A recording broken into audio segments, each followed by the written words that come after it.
What's up, guys? Welcome back to Newswave. So after having the big PlayStation 5 reveal event delayed last week, we now have a new date and a new time that we can see it. It will be this week, which is exciting, and we got some new information about what we can kind of expect there. We're going to go over that today, and then also we have to talk about a rumor that Microsoft had responded to on Twitter about a delay of an event that they hadn't announced yet, but people thought it was the other announcement. It was kind of confusing. We'll go over that here so you can kind of get the whole scope and the picture of what we're looking at here coming up over the next few months kind of into focus. And of course, Nintendo has some trademarks that they decided to re-up and file and got people talking all over the place, so we'll go over those here as well. As always, guys, if you enjoy these videos, make sure you hit that like button, helps out a ton, and if you're brand new here, hit that red subscribe button down below as we head towards 500,000 subscribers. And we're gonna start today with a classic. We're gonna start today with Metal Slug. Yeah, I mean, when was the last time we really heard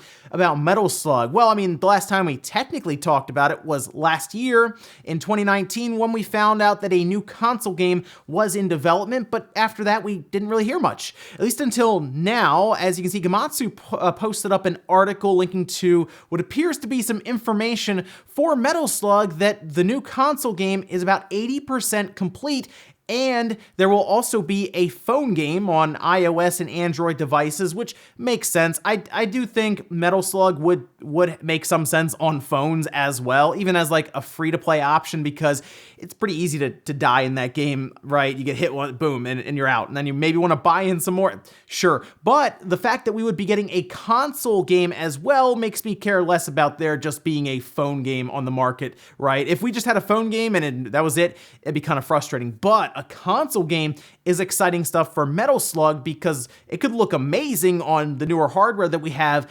And the question now becomes, when will we find out about this? Because it's supposed to be coming out this year, and we're already halfway through the year, even though it's felt like a decade with everything that's been happening. That's right, we're in June now, and that means that we could find out about this thing maybe during Summer Games Fest. So exciting stuff there to hear that we're not too far off from a brand new Metal Slug game. Also, for all of you users on Stadia who I guess are looking forward to Cyberpunk hitting the platform, because that's like your main, I guess, platform to use. I don't really know a lot of people who just use Stadia. I don't, but for those of you out there, it looks like Cyberpunk 2077 won't be there at launch. In a new press release that was published by CD Projekt Red, it appears that they singled out Cyberpunk from the other platforms. So we had Xbox, PS4, and PC, of course, launching in September, but then they said that the Stadia version of the game will follow up later that year. Basically, before the end of 2020, you'll at least be able to play it on Stadia. We just don't necessarily know when, which it keeps, to me anyway, saying that the porting process to Stadia's hardware, where of course they have AMD and their own little custom setup there, isn't necessarily as easy, I guess, as Google was originally making it out to be. I don't know. It seems strange that it wouldn't be there ready to go at launch, but I guess Stadia users will have to wait a little longer if they want to get a hold of it, or I guess just have an Xbox, a PS4, or a PC handy. Also, we found out a little bit more information about the future for Need for Speed. Now, Need for Speed Heat, I think, was a great step in the right direction. I did a video on how much I enjoyed the game, especially over previous recent Need for Speed games. I think Criterion did a good job with this one, and it looks like they will indeed be taking the helm at for the next Need for Speed that is now in development. We had a press release put out. The posting does also say that Need for Speed Heat will be getting full crossplay between the PS4, the Xbox, and the PC, which is EA's first game, I believe, with full crossplay, so that's pretty cool to see that. And the fact that Criterion will be taking the helm going forward is good news. I think they did what they did Most Wanted, that was in 2012, and they of course did a lot of the Burnout games, and after seeing what they were able to do with Heat, I'm excited. I still can't believe that didn't end up having some weird premium currency or massive microtransactions. They had one, I think, that just showed everything on the map, but we didn't get into like multiple currencies to buy in all of this, even though it's EA. So, I mean, if Criterion wants to continue forward with what they've built here with Need for Speed Heat, I'm excited to see what the future holds for the franchise. And guys, with some of the quick news out of the way, let's get into the bigger stuff. We're gonna start right away, of course, with the PlayStation 5 reveal event being rescheduled. It is now set for Thursday, so just a few days after today, we'll be able to see the PlayStation 5 finally being revealed. I don't know if the system will be there. I assume it will because it's going into mass production like now almost, but it will be at 1 p.m. Pacific. That, of course, will be 4 p.m. Eastern time. And yes, I will be streaming it on the channel, so if you want to come by and watch it, you can. We'll hang out and hopefully see some really, really cool next-generation games. Some of the ones, of course, that are already being rumored, include Blue Point with Demon Souls and possibly Bloodborne. We'll see about that. And of course, we saw Gran Turismo get some new trademarks, a new logo, and that was on the day it was originally supposed to be revealed last week, so we kind of think that there will be some sort of Gran Turismo game here. Who knows? Maybe they literally just call it Gran Turismo. I mean, sure, okay. The issue we run into with these live service car games, though, if they just want to keep it as Gran Turismo going forward, are the licensing around the cars that might even have to be completely removed from the game. That's where it gets a little iffy, to be honest. But hey, PS5 games coming up this week. It's exciting stuff. Just look forward to that on the 11th.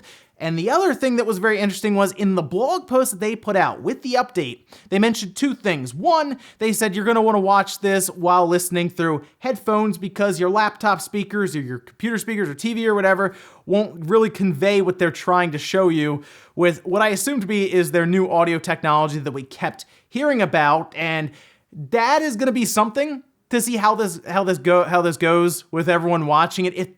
Not everyone, I think, is going to get the same sensation through audio. There will be most likely some people who really experience what they're trying to put out there with some of this, with what sounds like with the 3D audio tech. The fact that they're going to push it through a stream, that could be something. I think it could be really neat if it goes over well, but if people don't really hear that kind of a difference, they're going to be kind of let down with that. The other part is that they're going to be pushing this at 1080p, 30 frames per second through YouTube compression, and they already mentioned, hey, what you see here is going to look better, obviously, on your PS5 when you pick the game up. Now, my advice immediately for anyone watching, and for Sony, because they should do this, is that there should be some sort of upload after the stream that is just straight up 4K, even 60 frames per second on YouTube. We've seen this before. Ghost of Tsushima had this same thing that happened where the stream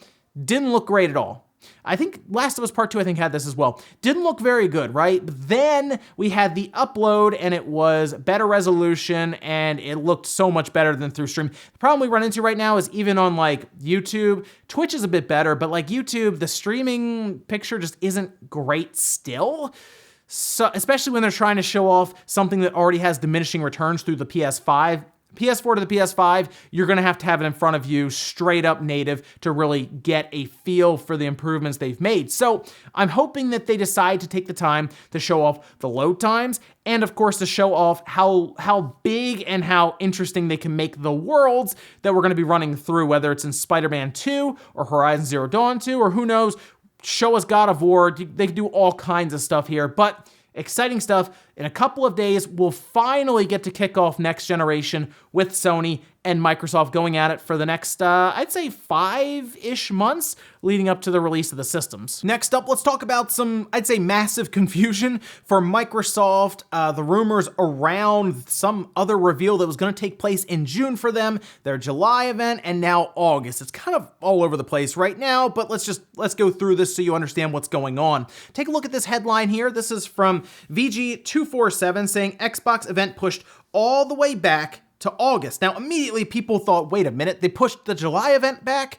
We're finding out about Sony stuff right now. We kind of want to see what Microsoft has ready to go as soon as possible. That's not the case. In fact, well, the headline itself didn't work for anyone, really. Even Aaron Greenberg decided to tweet this out here as you're seeing, saying, we have not pushed anything back. Our plan remains to have our next digital show in July, and teams are working hard on that. So what were they referring to exactly? Well, Jeff Grubb was going through his Summer Games mess where he's trying to kind of put together a schedule that shows all the different events and some hinting and some teasing towards some events that have not actually been announced yet by the companies. One of those appears to be Xboxer Day, and that was supposed to be in June, I think like second week of June, but it appears, according to Jeff Grubb, to have been pushed into August. So That's quite a delay, right? Now, people have wondered what Xboxer Day is, and I think a lot of us assume that it's Lockhart, that they were going to announce the cheaper version of the Xbox Series X, Xbox Series S, I guess is what they would call it, with the Series X being the more expensive option. If they were to drop it that far back, that is an interesting cat and mouse game to kind of watch here between Sony and Microsoft. They're trying to figure each other out, if that is what Xboxer Day is referring to with a cheaper Xbox. They're trying to kind of feel out this whole situation around pricing, and Microsoft doesn't want to give in if they have to show it too early. Because remember, we were supposed to have already seen what Sony was going to be doing with the PS5 last week, right? We'd be talking about the games currently and probably different details coming out about them, whereas now we're talking about the event once again being this Thursday. So Microsoft seems to have pushed it back, but they never announced it in the first place. As far as we know right now, the next big event by Microsoft is still in July, and it seems to center more around their first-party studios, which hopefully means we'll see some Halo Infinite gameplay. Next up, let's talk about a bunch of Nintendo trademarks that were filed. Japanese Nintendo spotted these and posted them up, and we'll go over them very quickly here. Let's see, we have the Paper Mario, the Origami King, we have a Game Boy Advance, just straight up GBA, the Wii U, then we have Excite Truck, that's an interesting one for them to do, the Wavebird, and then me. So, okay, the trademarks generally don't mean anything. So a lot of times these companies, of course, will re-up trademarks in order to just keep them, do all the paperwork filing. But of course, they will be spotted by people online taking a look and saying, that's interesting. I wonder why they're doing that. Why are they re-upping the trademark around Game Boy Advance? They're not doing anything with it. And that's true. They're technically not really doing anything with it. I mean, I guess they still sell GBA games on the Wii U, right? And they just did re-up the Wii U right now for that trademark. It does, of course, get people speculating when they see things like the Wavebird, which, by the way, Nintendo, wait, are you gonna do something with the Wavebird? That would be really cool because you have a wired GameCube controller. How is there not a Wavebird that is a wireless version of that controller and you can bring that name back? I'd buy that. That'd be amazing if we had a wireless GameCube controller, but I guess we still don't have GameCube games on the Switch yet for like the virtual console subscription thing that they have. That could be something that we see 2 generations from now on the Switch, the way they're going with trickling these games out. But yeah, the trademarks are fun to look at and kind of speculate on. Obviously, the Paper Mario one makes a lot of sense. I mean, the game's out next month, so obviously, they want to have a trademark done and all good to go there, but it's still fun to look at them. Let me know if you think if any of these will turn into anything soon. Hey, they could always do a Game Boy Advance Mini. That'd be pretty cool. And in our last bit of news, let's talk about Atlus at the PC Gaming Show. This was a bit surprising, caught some people off guard even, but this is what Atlus decided to tweet out yesterday, saying, we've got some exciting news to share at the PC Gaming Show this Saturday, June 13th. Follow our new creator page on Steam. Okay, so Atlus most likely is going to announce one, maybe a couple of games, and I guess they'll be going right to Steam. And now the question is, what are they doing here? Yeah, I know, but I'm thinking it could be, I know, Catherine Full Body. Everyone wants to hear Persona 5. It still could be Persona 5. That's very possible, but we've heard a lot from Sony about them wanting to hold on to Persona 5. The Persona franchise means a lot to Sony, apparently. We don't know if there is an actual deal in place, but the way they talk about it kind of feels like there is. But you could also maybe see Persona 5 Scramble. Maybe they announce that it's going to PC and that they have a Western release date ready to go. Seriously, it's anyone's guess right now. They could even go back into some of their old past library and start bringing things up. I mean, look, the PC Gaming Show isn't always the most exciting, but when they do have big announcements, people get really happy and excited. Like we had, the different Yakuza games last year. Remember they announced those at the PC Gaming Show and people exploded online. It was really, really cool to see. So I guess you never know. but it will be this weekend, and I'll keep an eye out to see what Atlus announces. And we'll finish up with the comment of the day, as you're seeing here. This is from Sky High Gamer saying, a straight up game with a beginning and an end, and then you move on. This is literally the only kind of game I want developers to make. No rinse repeat multiplayer, no live services, no 5 years of season passes. Just want to enjoy a game from start to finish like I would any movie or book. So I think every company should have at least one of these games. Obviously, it helps with recurring revenue, and it sometimes gives them the freedom and flexibility to attempt something that is just a single player, start to finish game. It's a business, right? I know a lot of us just play the games and have fun, but there is a massive business aspect to this, right? And it comes down to how much money can we make and if it will sustain us pushing forward as we spend long development cycles creating maybe that single player game that you really, really like.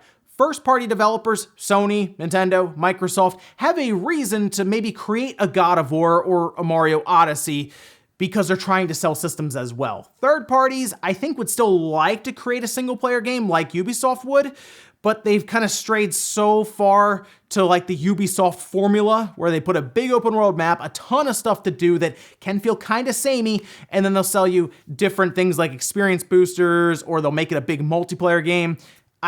I think they just need to have a mix of both, really. And ladies and gentlemen, that's gonna do it here for Newswave. If you enjoyed this video, guys, hit that like button, really helps out. If not, hit the dislike. Leave comments down below about everything we talked about today, whether it's the PlayStation 5 reveal event. Go and drop some predictions down below. Let me know what you think will be there, or those Nintendo trademarks. Do you think anything's gonna come of those, or just business as usual? And you might as well let me know what you think about that Xboxer Day from Microsoft. Is it Lockhart, or is it something else? Thanks, guys, for watching, and I'll see you next time.